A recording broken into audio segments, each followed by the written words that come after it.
Morning. It might not be morning when you're watching this, but that's okay. Here is our craft slot for this week. Now, our area that we're looking at today is from Matthew 13, and Jesus tells the parable of the sower. And at the beginning, he tells the parable, and at the end, he explains it. And we're going to do an activity today which involves a few seeds, but actually doesn't matter if it involves a few other things. You can see we've got some macaroni and some popcorn here that we're going to use in the creation of this activity.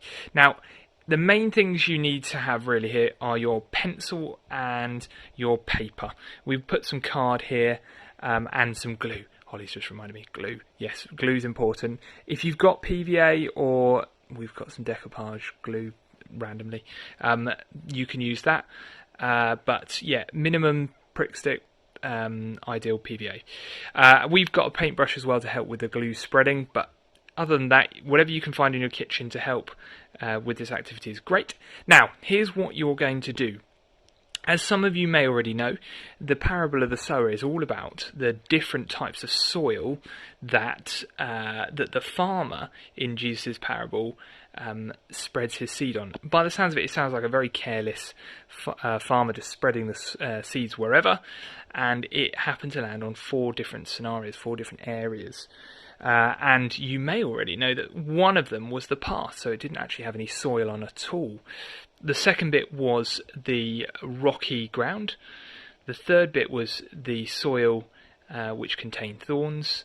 And the fourth bit was the good soil, so the rich soil. And we'll explain a bit more when Holly's putting the food onto our template, a bit more about what that actually means. So we're going to go and look at our template. Now, we've drawn this out. You can ask an adult to draw this out. I'm sure lots of you can draw a very simple template. We've just put in pencil like this. We've just drawn a flower. Now, you can draw a flower or whatever you would like to at this point, but you're more than capable of doing that. Okay, so first stage, Holly is gluing or running around with glue on a paintbrush, and she's just covering all the area inside. Now, probably what's going to happen, or what's best to do so the glue doesn't dry out, is to choose one section of the picture you've chosen, and then to actually then pick up some of the seeds. Now, while Holly's doing that, we'll have a look what we've got here. So we've got some popcorn, as I say, macaroni cheese. We've got some pearl barley, some lentils, some black, I think they're called black turtle beans. I didn't even know we had that in quinoa. Or quinoa, we can't quite work out which one, how we're supposed to pronounce it.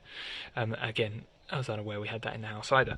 So, Holly's now managed to do one section, and she's choosing one of those. And she's just going to cover her section.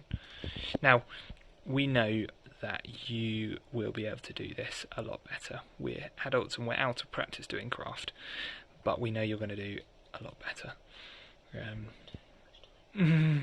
And Holly's racing against the brownies in the oven as well, so it's important we rescue the brownies.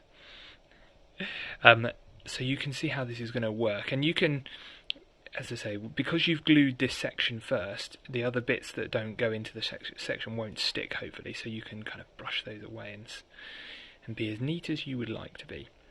So while Holly's finishing off that section and working on another, let's talk about our different sections of the story, the parable that Jesus tells, and work out what it means. Because in the middle of the chapter 13, the disciples come up to Jesus and go, "Why do you always speak in parables?" And there's always a good reason, and it's because you have to. It's almost like Jesus wants you to use your brain, engage your brain, and if you're going to be lazy and listen to this story and not engage your brain, you're not going to get the message. So he's making you work for the message. So here we go. So here was the 4. I hope you can remember the 4 types of soil that the farmer lazily spread his seeds onto. And actually the first one is not soil at all. So my challenge for you is to think, and I have had a think as well, when you are doing this, to think what kind of soil you might be. And I think we change over time. I think we try, obviously, to be the last one, which is the good soil, but I think we go through stages in our life where we really do struggle and we can relate to other bits. So as Holly does this second bit, let's go through. So the first section was the path.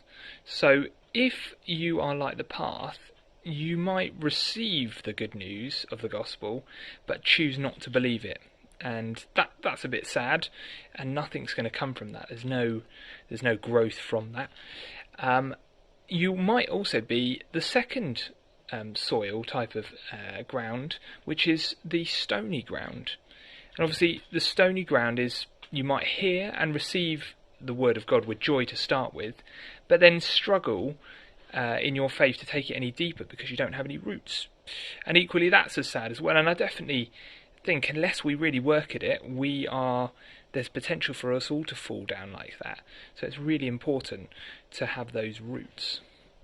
The third type of ground was actually the one with all the weeds.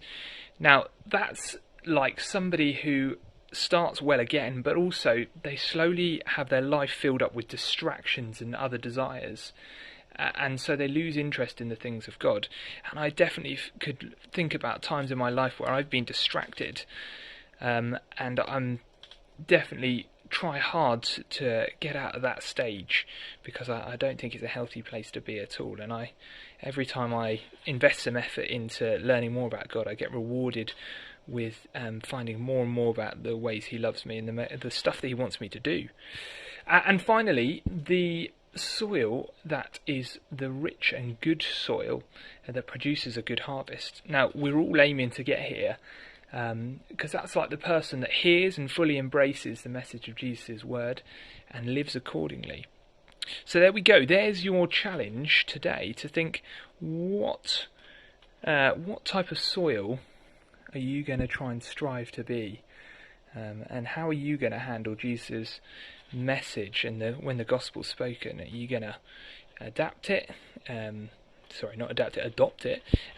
take it on board? Or are you going to be hard and not lay any roots and not let it grow inside you? So there we go. Holly's on her fourth petal now, and we've used all sorts of different... You don't have to use this many things if you don't want to, but we thought we'd show you some of the potential. Equally, I mean, this is called a flower... No, it's not. It's called it's generally called a mosaic, but normally this is called a seed mosaic. And if you'd like to find a video, we didn't find an overly helpful video, so we thought we'd show you us doing it. But hopefully you have lots of fun doing this.